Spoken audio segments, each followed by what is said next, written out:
Hey everybody, happy St. John Baptiste Day in Montreal. I want to bring back some memories from last year when Artturi Lehkonen scored the game winner against the Vegas Golden Knights in Game 6 in overtime to send the Montreal Canadiens to their first Stanley Cup final since 1993. What a time that was last year on this date. I think it's only important to bring up those memories, but today we're going to be discussing some potential trade possibilities that could kick off in Montreal at the NHL draft occurring in less than 2 weeks.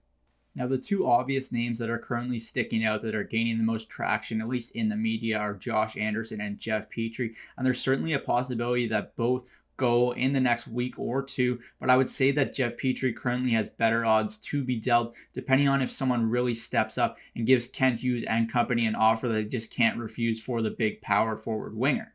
Look at the return that Ben Sherratt got the Montreal Canadiens at the trade deadline. For sure, he was an unrestricted free agent or a pending one at least, and that adds to his value because the team could take on the cap hit with ease, especially at a lower rate during the season. But Josh Anderson is a player that a lot of teams covet around the National Hockey League, and the Montreal Canadiens shouldn't be too quick to move off him. But if they can gain that salary cap space and get a big return, like a lot of people are discussing, there's no reason that he shouldn't at least be in the conversation to be moved by Kent Hughes. Ken Hughes is a very calculated man, and when he talks, you should take him at face value. Look at the situations with Artturi Lehkonen and Tyler Toffoli. He said he didn't want to move either of these players because they both still could be important parts of the Montreal Canadiens moving forward. But when teams like Colorado and Calgary forced his hand and gave him offers he couldn't refuse, this is the type of thing that could go down with Josh Anderson over the next 2 weeks. In fact, I think it's actually kind of likely with how you look at how he's been speaking to the media of late. And I think that's something the Montreal Canadiens would be wise to do. This is a player that won't look very good towards the end of this contract, and there really just isn't any consistency in his game, no matter how great he looks in those stretches where he's playing like one of the better wingers in the NHL. Now, in terms of Jeff Petry, it appears that he did not rescind his trade request and he still wants to be moved by the Montreal Canadiens. And there's no issue with that. The Montreal Canadiens should be able to get a good return for the defenseman. There's apparently multiple teams interested in his services, including Detroit and Dallas.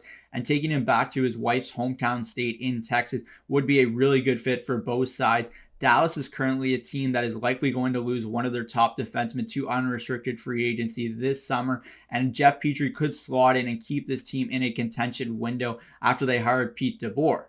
It's hard to say what's going to go down over the next couple of weeks as the draft approaches, but it appears that Kent Hughes and company are open for business, and a lot of teams appear to be in conversation with the Montreal Canadiens, which bodes well for the type of return on these players, assuming that they get moved.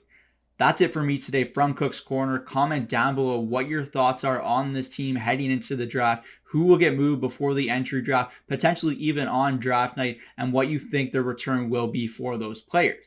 I'm Zach Cook. We'll see you later.